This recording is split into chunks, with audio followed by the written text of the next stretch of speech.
Mike, you strapped in? I am strapped in. Fred Dreyer is here. It is the PM show with Fred Dreyer on CRN. I am ready. Listen, you got to be strapped in because we're flying too high. There's going to be a lot of turbulence. You're going to be thrown around. And we don't serve drinks or peanuts on this flight. And I just want you to make sure. You don't get anything on that Farrell's ice cream shirt you're wearing. I'm wearing this shirt. You know, this week, of course, we saw the struggle in the Senate and the House and everything over putting extending the credit rating, and then our credit rating comes back here, and Standard & Poor's gives us the AA plus instead of a AAA, right. And the Treasury Secretary is still with us. You think he should be around after that AA plus? Just Tim Geithner. This guy is a jackass. We've got an interesting little thing here for you. Soundbite number one there, Captain. Congress ultimately owns the credit rating of the United States. They have the power of the purse and the Constitution, and they're going to have a chance now to earn back the confidence of investors around the world, and of course they're going to have to do that. What a genius. Of course they're going to have to do that. You know, if you want nothing said, ask Timmy. Yeah, he comes up with it, doesn't he? He's a dwarf, and he's got a brain to match. You know, he's got a 3-ounce brain rattling around in that skull pen of his, and nothing comes out. It's really great. You know, let's keep moving. This is the next one here. The next soundbite is James Clyburn. I think that a lot of this has to do with what's going on in Europe, and as much as what's going on in the United States of America. And I think that S&P has begun to play quite a bit in Europe, and because it makes them look better in the European markets when they are sort of chiding us here in the United States. What are these what? people? What was he saying? Sounded like Sharpton. He's the assistant Democratic leader there in the House, and it's like, what was that all about? So incapable of articulating a thought. You know, all these people are just mumbling and stumbling. The American people have caught these people red-handed, stealing from them and misrepresenting them and destroying and attacking the Constitution of the United States, and they're stumbling all over themselves. What I really resent with these people is that they don't have the ability to articulate their position once they're caught. They're just terrible. It's like their hands in the cookie jar. They're just terrible. Like it's there in the cookie jar. They're just terrible. And they're saying these things. Now you got David Axelrod, who's the senior advisor to the president. Well, first of all, let's see how the markets react, because I think there's a broad consensus that that's still the safest place to put your money. And you know, we can debate the strength of the analysis that they did, the history of S&P and so on. They made an egregious analytical error here, but theirs was largely a political analysis, and that's what we should focus on.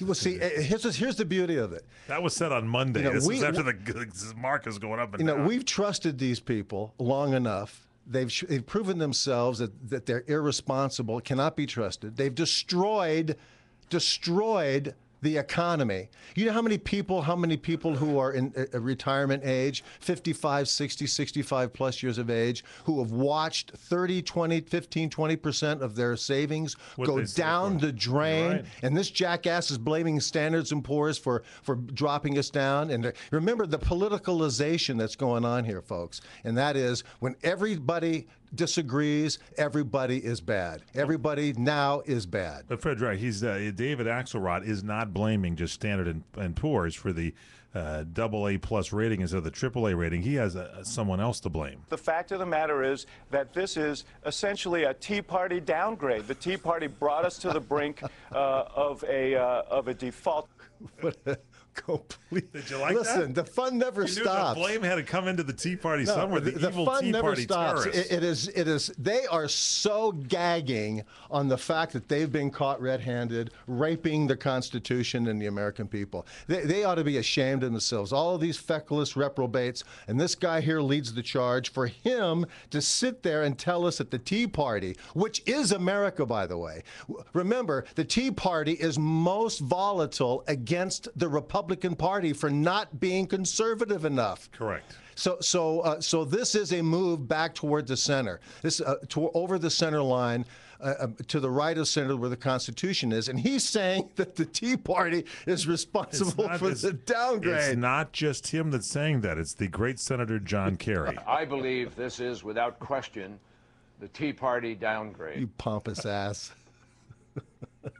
Are these guys playing into your monologue today? No, it's too good. It's too good. No, it's really too good. You know, John Kerry. I mean, was it Riverboat John? The guy that shot himself in the rear. The guy that shot himself, who now was made up all these lies during the congressional hearings about cutting people's heads off and ears off. This guy is such a liar. He and what's his name, Edwards, should date. A little more from John Kerry. This is the Tea Party downgrade because a minority of people in the House of Representatives countered even the will of many Republicans in the United States Senate, who were prepared to do a bigger deal, to do $4.7 trillion, $4 trillion, have a mix of reductions and reforms in Social Security, Medicare, Medicaid, but also recognize that we needed to do some revenue. What is he saying? They can't even lie correctly. What is he saying? These guys just love talking they're talking to their beards. If they had beards, they'd be talking to their beards. It sounds like Chris Matthews, was talking to him before he went on the air. These people honestly are bereft of any ideas whatsoever. This guy should never be listened to, and that he is being quoted in the press is only fitting. John Kerry, we need to stop this bickering. In other words, here's what we need to do. And what we need is a Washington that stops this bickering, that's get rid of these hard positions that I noticed even in Speaker Boehner's comments about the downgrade, politicizing it in a sense that, sort of blaming it on the Democrats and the lack of decision. Yeah, well, look, it's compromise, isn't it?